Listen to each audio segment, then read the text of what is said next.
నమస్తే. బీఆర్కే భక్తి ప్రేక్షకులకు స్వాగతం. ఈ రోజు మనతో పాటు స్టూడియోలో ఉన్నారు ప్రముఖ ఆధ్యాత్మికవేత్త డాక్టర్ అనంతలక్ష్మి గారు. అమ్మని అడిగి మరికొన్న సందేహాలన్నీ కూడా నివృత్తి చేసుకుందాం. నమస్తే అమ్మ. నమస్తే అమ్మా. అమ్మ, ప్రతి ఒక్కరు అంటే శివలింగం ఇంట్లో ఉండకూడదు అని అనుకుంటూ ఉంటారు. కొంతమంది అయితే పెట్టుకోవచ్చు, ఏం కాదు, శివలింగం ఉండవచ్చు అంటారు. అసలు ఉండొచ్చా, ఉండకూడదా? ఉంటే ఏం చేయాలి? ఎలాంటి పూజలు చేయాలి? ఇప్పుడు 2 స్టేట్మెంట్స్ చెప్పారు కదా. ఇద్దరికీ వాళ్ళ వాళ్ళ రీజన్స్ వాళ్ళకున్నాయి. ఉండొచ్చు అని చెప్పేవాళ్ళు వాళ్ళ సిద్ధాంతాన్ని వాళ్ళు సమర్థించుకుంటారు. వద్దు అన్నవాళ్ళు దాన్ని సమర్థించుకుంటారు. అవునమ్మా. కానీ వాస్తవం ఏమిటి అన్న దగ్గరికి వచ్చేటప్పటికి తమ నమ్మకాల్ని సిద్ధాంతాల్ని సమర్థించుకోవడం కాక వాస్తవం చూడడం నేర్చుకుంటే బాగుంటుంది. సత్యం చూడాలి. శివలింగం అంటే లింగం అన్న పదానికి అర్థం ఏమిటి? గుర్తు, సంకేతము అని అర్థం. సమస్తంలో వ్యాపించి ఉన్నటువంటి అవాంగ్మానస గోచరుడైనటువంటి అప్రమేయుడు, అప్రతర్క్యుడు అయినటువంటి భగవంతుడు. దాన్ని తెలుగులోనే మనకి పుంలింగం, స్త్రీలింగం అలా ఉన్నాయి, కానీ సంస్కృతంలో శబ్దాన్ని బట్టి ఉంటాయి కనుక సమస్య లేదు. మనకి ఇక్కడ అలాంటి భగవత్ తత్వాన్ని మేము ఆరాధించటానికి ఒక రూపం ఉంటే బాగుండు అని దేవతలు ప్రార్థిస్తే ఆరాధనకి వీలుగా ఒక జ్యోతి స్తంభంగా ఏర్పడ్డాడు. అదే శివరాత్రి గురించి మనం చేసుకునేటటువంటిది. అటువంటిది దేవతలే మాకొక గుర్తు కావాలని అడిగితే సామాన్యమైన మానవులు ఎంతండి? పూజాధికారులు నిర్వర్తించడానికి, ఆరాధించడానికి ఒక గుర్తుంటే బాగుంటుంది కదా. ఏమీ లేకుండా గాల్లో ఇక్కడ కూర్చుని చెయ్యంటే చేయలేరు కదా. ఇంద్రియాలు అటు ఇటు వెళ్ళిపోకుండా ఉండాలంటే ఇది కావాలి కదా. అట్లా ఉన్నటువంటిది లింగము అంటే ఒక గుర్తుగా ఇచ్చింది. మరి లింగాకారంలో ఎందుకున్నాడు శివుడు అంటే, మనిషాకారంలో ఉంటే మనిషి తెలివితేటలు ఎంత గొప్పవంటే మనిషి కాంది ఏది కూడా దేవుడు కాదు అని అనేయగలమ్మా. శివుడు మనిషి రూపంలో ఉంటే మిగిలిన దేంట్లోనూ దేవుడు లేడు, మనిషిలోనే ఉన్నాడని మనం చాలా కేటగరైజ్ చెప్పేస్తాం. మనకి ఎంతసేపు విడదీయటం ఎలిమినేట్ చేయడం అలవాటు. అందుకని ఈ మనిషి మనస్తత్వం తెలిసినటువంటి భగవంతుడు ఒక రూపం అన్నది లేకుండా గుర్తు కావాలి గనక మీకు ఏ రకమైన ఇతరమైన చిహ్నాలు లేనటువంటి ఒక గుండ్రని రాయిలాగా కనపడ్డాడు. అది లింగం. పైగా ఈ లింగాకారంలోనే ఉండడంలో ఒక విశేషం ఉంది. ఏమిటంటే ఈ భూమి మొత్తం కూడా శివలింగాకారంగా ఉంటే పాతాళం దానికి పానవట్టంగా ఉంది అని చెప్పి రుద్రాభిషేకం చేసేటప్పుడు మొట్టమొదటి చేసే ప్రార్థన అది. ఆ పాతాళస్తభనభ అని చెప్పి అక్కడ ప్రారంభిస్తారు. పాతాళం పానవట్టంగాను, పైన ఉన్నటువంటి ఈ భూమి అంతా శివుడుగాను, దీనిపైన భూమి పైన ఉండేటటువంటి దీనికి శాటిలైట్ ఒకటి ఉంది, ఉపగ్రహం. ఆ చంద్రుడు ఆ శివుడికి పైన ఉండేటటువంటి శిరోభూషణంగాను వాళ్ళు భావన చేశారు. ఇదంతా సింబాలిక్. ఇటువంటి శివలింగాన్ని అంటే పరమాత్మకి ప్రతీకగా ఉన్న శివలింగాన్ని అర్చించుకోవడానికి దేవతలకే భగవంతుడి రూపాన్ని ఇస్తే మనం ఇంట్లో పెట్టుకుని పూజ చేసుకోవడానికి అభ్యంతరం ఏమిటమ్మా? ఏమిటి అభ్యంతరం? అవునమ్మా. ఇది అసలు విషయం. అసలు శివలింగం లింగాకారంలో ఎందుకున్నాడు అన్నది అర్థం చేసుకుంటే, అసలు ఆ లింగం ఎట్లాంటిదని తెలుసుకుంటే దాన్ని పూజించచ్చా పూజించకూడదు ఇప్పుడు మనకు అర్థమైపోయింది కదా, తెలుస్తుంది.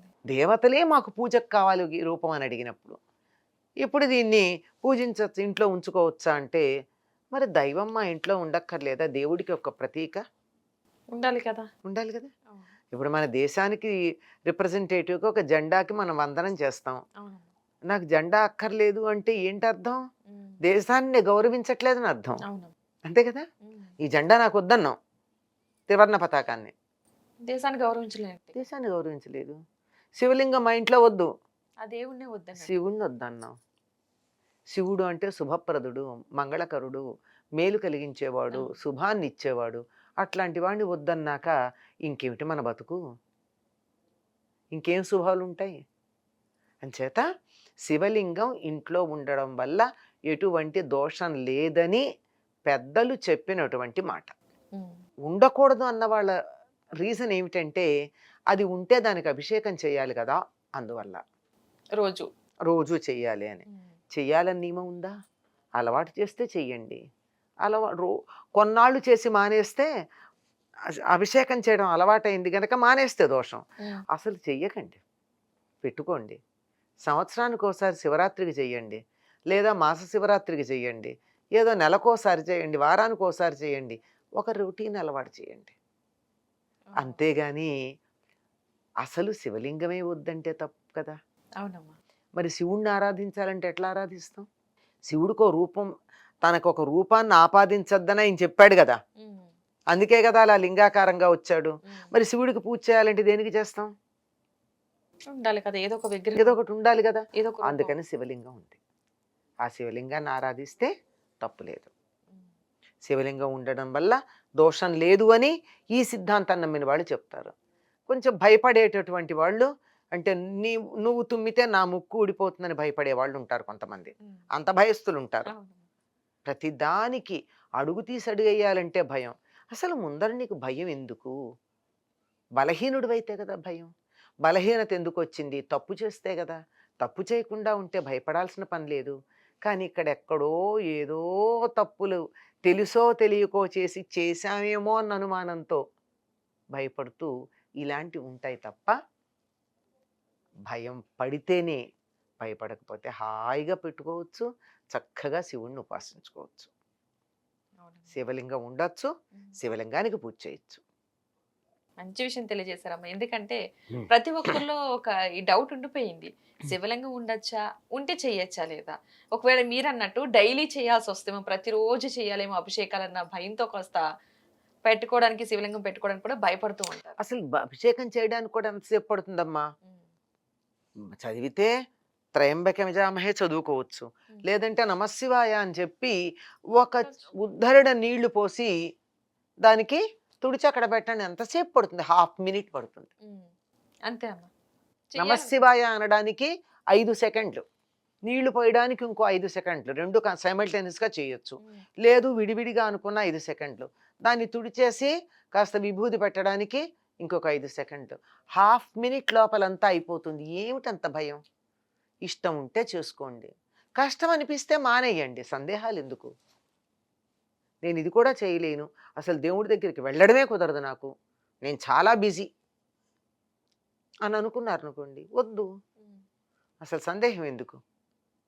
ఎప్పుడు వస్తుందంటే ఇంట్లో పెట్టుకోవాలన్న కోరికుండి, పెట్టుకుంటే ఏమిటో భయపడిన వాళ్ళకు వస్తుంది సందేహం. అవును. అసలు పెట్టుకోను అన్న వాళ్ళకి సమస్య లేదు. అది లేదు. అది పెట్టుకునే వాళ్ళకి సమస్య లేదు. లేదు. ఈ మధ్య రకాల కోరిక వాళ్ళు- ఉండి ఏం చేస్తే ఏం పాపం ఏమైపోతుందని భయపడే వాళ్ళకి వస్తుంది సమస్య. నిజంగా అమ్మా. ఎందుకంటే వద్దనుకునే వాళ్ళకి అవసరం లేదు. కావాలనుకునే వాళ్ళు ఎలాగో పెట్టుకుంటారు. హ్మ్. ఈ మధ్య రకం వాళ్ళు కొనలేరు, పెట్టుకోలేరు, అలాగని వదలలేరు. ఎందుకంటే అలా ఉంటుంది. రకరకాలుగా చెప్తారమ్మా మనుషులు.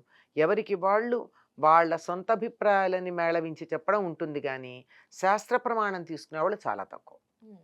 శాస్త్ర ప్రమాణం తీసుకుని చెప్పి అయినా నీ ఇష్టం అని చెప్పచ్చు, అయినా ఇది నా సొంత అభిప్రాయం అని చెప్పచ్చు. ఉమ్. అంతేగాని నా అభిప్రాయాలన్నింటినీ శాస్త్రం అని నేను అందరి మీద రుద్దితే తప్పు కదా. అవునా. మంచి విషయాలు తెలియజేశారమ్మా. ధన్యవాదాలు. నమస్తే అమ్మా.